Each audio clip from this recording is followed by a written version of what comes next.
by Enterprise Fitness. So let's now let's switch gears, talk about supplements and soil. And you might be thinking, what the hell does supplements and soil have in common? Well, these two issues are very much linked, and I'll explain why. But first I need to start with this and pre-frame some stuff. So we have two farms, okay?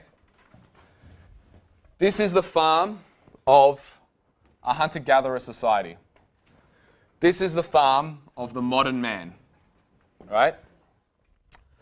In a hunter-gatherer society, there would be over 300 different plants and subspecies of different life, and everyone basically, a lot of stuff going on. There'd be different animals, let's say at least 25 to 50 different animals, whatever they were, okay? Birds would come, cows, etc., etc., etc. A lot of different things happening, right? And what would happen would the animals on the farm, right, would basically eat the plants, right, the shrubbage, because the sun gives life to the plants give life to the animals, and then what would happen in a happy farm is we would kill the animal and we would eat the animal, okay? That is the way nature was designed. So if you look at the stats, and again, if you want more information on this, I highly recommend you look into this book here, and that's Leah Keith, The Vegetarian Myth. And again, I did do an interview with Leah on maximusmark.com. So if you go to maximusmark/radio, you can download the full audio. And I'm very proud of that interview because she definitely drops a lot of truth about industrial farming in that interview. But one of the points she brings up is that in America, they have literally traded 80 million buffalo for 40 million tortured cows, okay? So by no means am I encouraging industrial farming, right?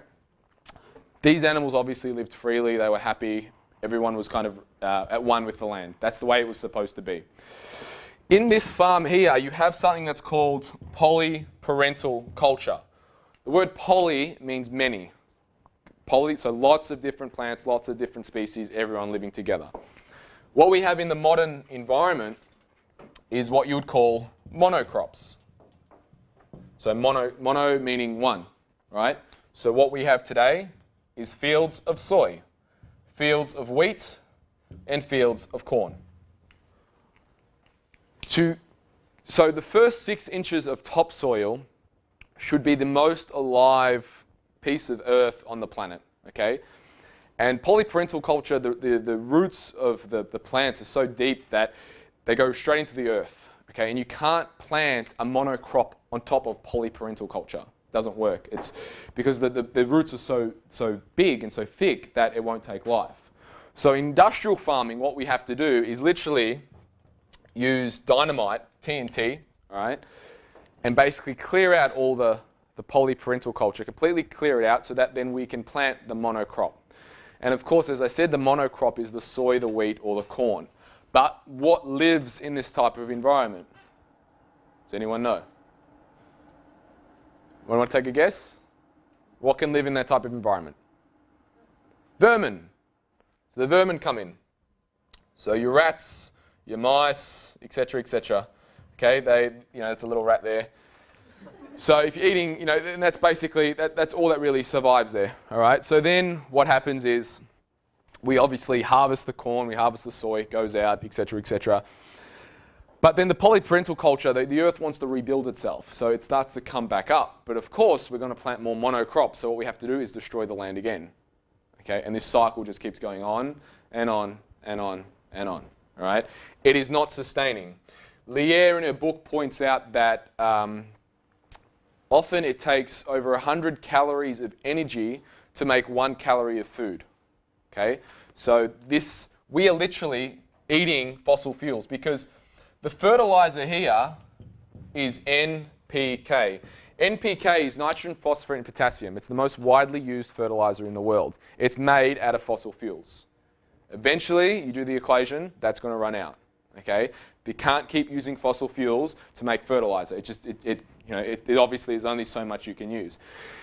In this type of farming, it's obviously, the cow's manure or the animals, when they die, etc., etc., is full of nitrogen, especially, obviously the cow's waste or the animal's waste. It's full of nitrogen.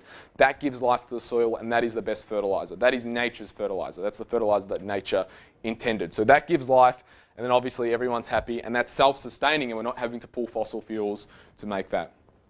Okay. You might be thinking right now, this is a whole lot of farming talk. What the hell has it got to do with... Anyone thinking that right now? Come on, let's be honest. Right. No, everyone understands the link between this, what I'm explaining now, and supplements? Okay, excellent. Well, to even spell it out more clearly, in the land, the NPK is nitrogen, phosphate, and potassium, okay? So there's only 3 minerals that actually go back into the soil. Does anyone want to guess how many minerals actually should be in the soil? 30? Yeah, it's approximately about 60. Okay, so approximately 57. That should actually go back, but in industrial farming methods, we're only really getting back 3. The reason why that's possible is because the main one to fertilize soil is nitrogen. Okay, that's what you need. You need high nitrogen foods. Everyone's heard of protein. Amino acids are the building blocks of protein, while nitrogen are the building blocks of amino acid. Okay, so you want to go one step further. Nitrogen is basically what builds up all the minerals, and that's what's needed to bring life to the soil. Which brings us to the point of why do we need a supplement? Well, let's begin, shall we?